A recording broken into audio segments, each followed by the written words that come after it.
If you're watching this video, you're probably not wondering why I'm picking these grapes off of their cluster. That's right, these are Muscat grapes, and we are making some fucking Moscato. Hey everybody, my name's Anthony. Welcome to Cheap Brew. Surprised I caught that. Today, we're going to be making some Moscato, which is wine made with Muscat grapes. I got them for about $6.99 a pound at the local store, and I was shocked to see that there was any kind of a wine grape there. Now you may be wondering, how many pounds of grapes am I going to be using to make this wine? Well, the answer in this case is about 4.5 pounds per gallon. As far as the yeast goes, I'm going to be using Red Star Premier Blanc, and that's going to be our white wine yeast for this project. Mix that in with a little bit of water and sugar to taste, probably no more than like maybe a cup or so. I'm going to try to keep it to mostly grape sugars, and there you have it, the ingredients for our Moscato. The beginning of this video seems to be very boring because I am just plucking these suckers off to find any of the bad grapes, discard of them, and also of these long spindly clusters that the grapes come on, which I don't know the technical term for. The goal for the evening is to decluster, if you will, these grapes and then freeze them because I have a big fermenter coming so that I can successfully make Moscato. I'm just gonna pluck these off and stick these grapes in the freezer so that I have a little bit of an easier time doing step number 1, which will be mashing them up to release the juices.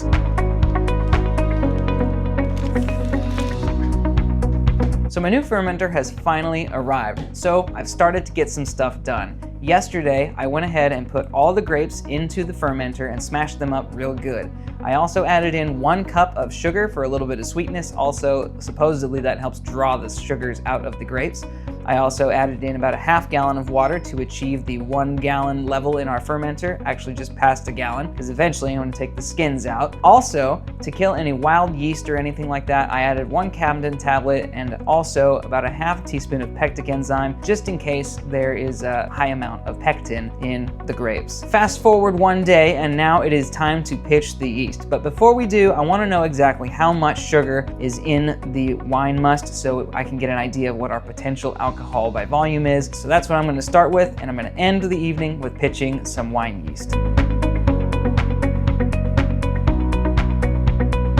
So after the gravity reading, I was left with a 1.056 specific gravity. That wasn't quite enough for me, so I added another cup of sugar, and now we're at a 1.078. That's gonna be about 10.5% alcohol by volume, which is satisfactory to me, so I went ahead and pitched the 1 packet of Red Star Premier Blanc, and now I am left with just over a gallon of Moscato wine must. You'll notice that there's a bunch of grape floaties in there. Those are just the skins and stuff, which the yeast are going to cause to float to the top as fermentation occurs. All that sugar in there, the yeast are gonna eat it. CO2 is gonna push those grape skins to the top, which is also going to lightly carbonate our wine must. The yeast won't like that. So for the next 2 weeks, I'm going to be taking a spoon once daily to degas. I'm just gonna stir this, loosen things up, and get the carbon dioxide out of there so that they have a more healthy fermentation. Outside of that, I'm gonna put this in the cupboard and I'll break it out tomorrow to do some degassing.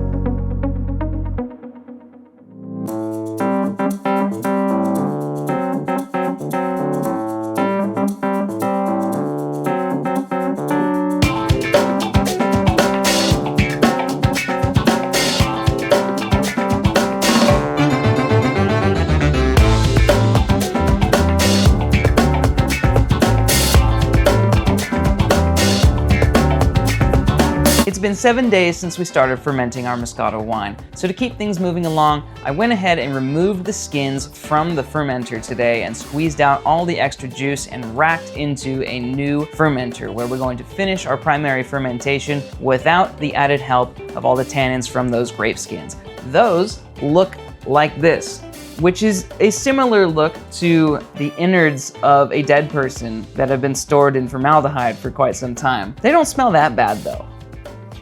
I would not eat these though. In other news, here we have the 1 gallon of Moscato wine must, and it's ready to get put away in the little cupboard for a little while. Basically, I'm gonna let this thing finish fermenting out until it starts to clear. There was a little bit of clearing in the jar on the day-to-day basis while we were fermenting in the bigger fermenter, but now we can free that up for something else. stick this one away in the corner, and we'll catch up when this thing looks a little bit more clear.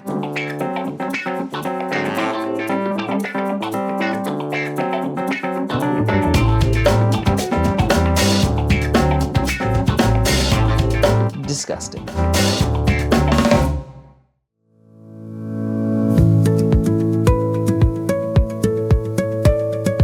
It's been 18 days since we took the Moscato off of the grape skins, and let me tell you, this is just so pleasing to look at. It's crystal clear, aside from a few little floaties of grape pulp in there, but I think that we can get those to settle out by racking this evening to get it off of all the lees and stuff in there that keep releasing gases and causing these 4 or 5 little particles to kind of lava lamp circulate inside here. The second thing that I'm going to do this evening is take a little gravity sample just to see what the actual alcohol by volume of our Moscato is, and then maybe take a taste test. We'll see what the evening brings, but for now I've got some stuff to sanitize and I gotta rack this, and then I'll get back to you with the gravity results.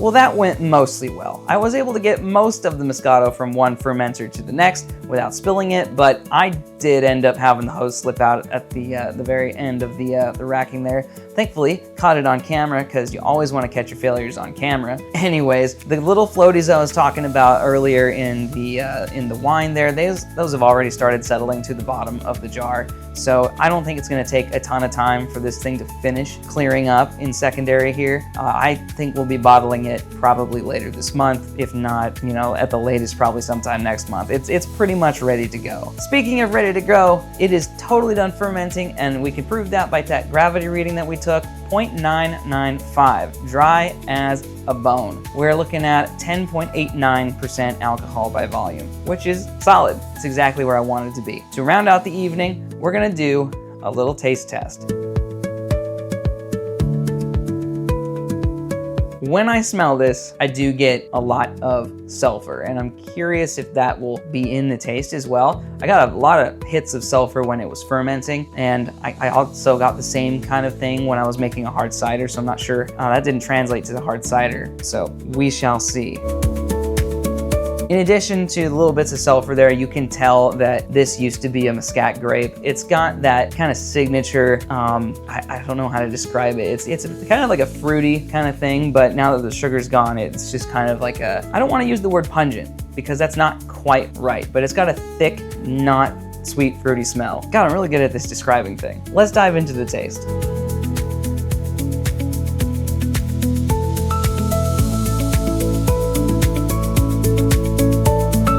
Okay, well, I'm not blown back by it, which is good. This is pretty smooth, and you don't really taste the sulfur. I think age will do it well though, because I think there's still some flavor maturing that can occur here. It's clearly a dry white wine. Like, I've had boxed wines that were on par, if not maybe slightly worse than this. Pretty good, all things considered. I'm gonna put the jar away and let those last little bits clear out, and then we will bring it back out when it's ready. It's been 8 days since we racked our Moscato, and it looks just about as clear as it did last time. There's a couple extra little bits of things that fell out, but nothing worth writing home about. So tonight, I'm gonna bottle. I'm gonna use an auto siphon and a bottling wand straight out of this jar, because it's clear with barely any sediment at the bottom. I'll just be careful not to get a ton of it at the bottom there, but I think I'm gonna get 4 bottles of wine tonight. That's pretty great.